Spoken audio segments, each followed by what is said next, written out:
So, good afternoon, ma'am. Good afternoon, classmates. So before mo ato proceed sa examination is, una na tong buhaton is maato ta sa google.com. So, sa google.com, i-search na to ang PET simulation, then enter. So, mo ning mulugwa. PET, free online physics, chemistry, biology, earth science. So, PET simulation founded in 2002. So, 2002 pa din siya.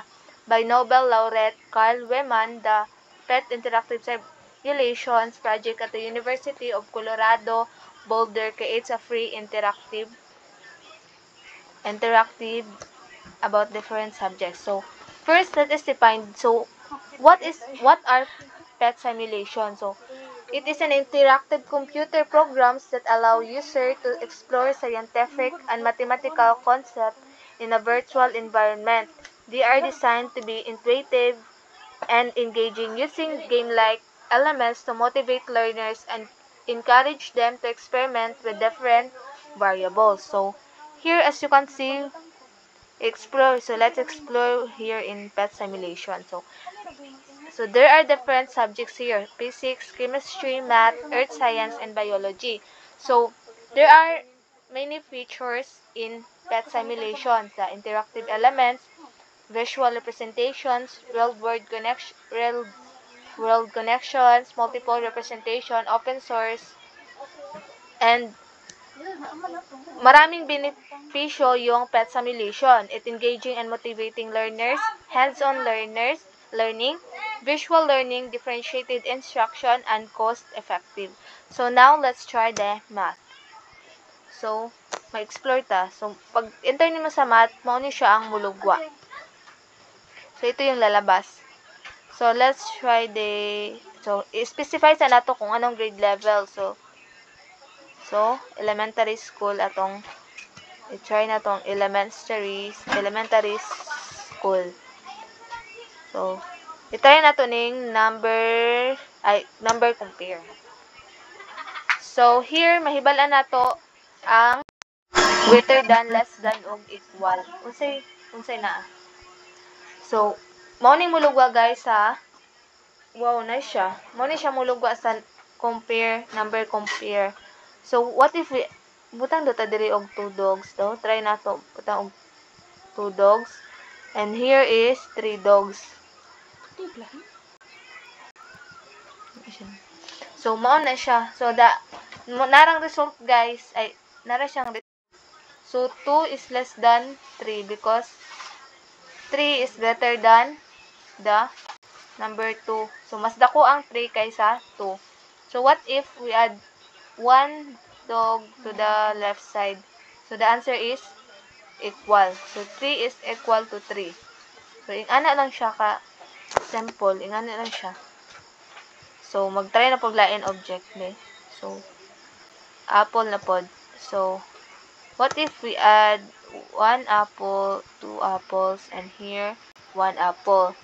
So, sa right side na siya 5 apples, and the left side is 4 apples. So, the answer is 4 is less than 5 because number 5 is greater than the number 4.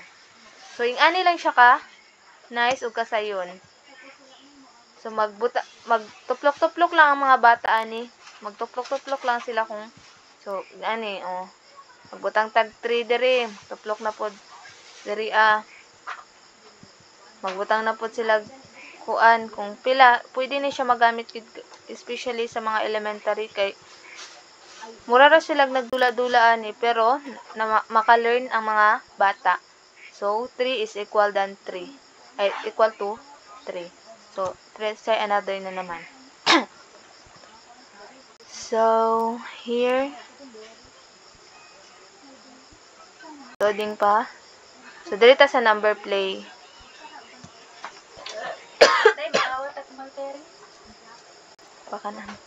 So, number play. So, unsay na-address sa number play? So, topics is number, quantities, cardinality, and subitizing. So, let's play! Ano yung direction is? So, try na tong 10. Ay. So, itry na, butterfly na po. Try na ng butterfly na po na object. So, what if we put 1? So, let's count. 1, 2, 3, 4, 5, 6, 7. So, kung pila atong gibutang diri sa left side, maupoy mulugwa diri sa right side. So, we put a 7 here, and in the right side is, ang ni-result is 7 pod ka butterfly. So, nice kayo siya sa mga bata. So, what if, kuhaan na to, tro. Magbutang ta diri og kuhaan. So, ino na to, grabe ni siya kalingaw og sa mga bata, especially sa mga gagmay, lingaw gid siya kaayo gamiton. So, 4, 5. So, magtuplok-tuplok lang ang mga bata ani. Mag-ana-ana lang sila. Magtuplok-tuplok, tapos nanay molugwa kung pila ka buok ilang natuplok, og diri mo reflect pod ang object kung pila ka buok object ang ilang gituplok. So 1 to 10 lang ni siya. Pwede po 20 kung 20. So let's explore another na naman. So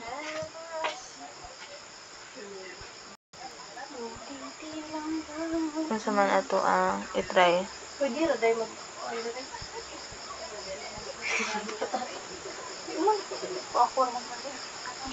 So balancing act. So it is so topics here is balance, proportional reasoning, torque, level arm, rational equilibrium. So sample learning objective: predict how objects of various masses can be used to make a Planck balance. Predict how changing the position of the masses on the plank will affect the motion of the plank. Write rules to predict which way a plank will tilt when objects are placed on it. Use the rules to solve puzzle balancing. So let's try this. So, mo siya. Balancing. Okay. So, what if we put 5 kilogram na fire extinguisher and 10 kilogram na trash cans? So, as you can see, nasa ubos ang 10 kilogram because ang 10 kilogram is mas bugat sa fire extinguisher nga 5 kilogram. What if i-add na tong isa ka fire extinguisher dire? So, tanaw na to kung unsay nagtabo. So, unsay nagtabo, guys? So, as you can see, na-balance ba? Yes, na-balance siya. Wala na sa ubos ang kuan because 5 kg plus 5 kg is 10 kg. So, 10 kg trash cans and 10 kg fire extinguisher. So, ingani ang mahitabo. So, what if ibalis na to ang fire extinguisher nga 5 kg diri sa trash can? Unsay mahitabo? So, mas bugat gyud ang diri sa right side. Mas bugat gyud kay 10 kg of 5 kg. And diri is 5 kg siya. So, ang 5 kg is naa gyud siya sa taas. So, nice kay siya. Balance, intro balance. So, kani gabi ni kakuan sa mga bata, guys, para makabalo sila kung unsak ang balancing, ma-differentiate nila. So, magputa diri tao. So, 30 kg, pangalan nato ni siya si Nena og si Luisa. So, si Luisa is 60 kg og si Ana is 30 kg. So, tan-aw na to kung unsay nahitabo. So, di ba? Mas bugat ang 60 kg kaysa 30 kg. So, what if i-add butang na tong kambal ni Ana diri? So, unsay nahitabo? naa sa taas si so unsay nahitabo og mag-add na putag another diri nga 30 kg. So mas bugat gyud ni diri nga side kay 60 plus 30 equals to 90 kg. So mas dako ni sila og timbang kaysa diriya. So grabe ni siya ka helpful na apps guys. Grabe ni siya ka helpful especially in so it is a powerful tool for educators and learners. It's not only providing a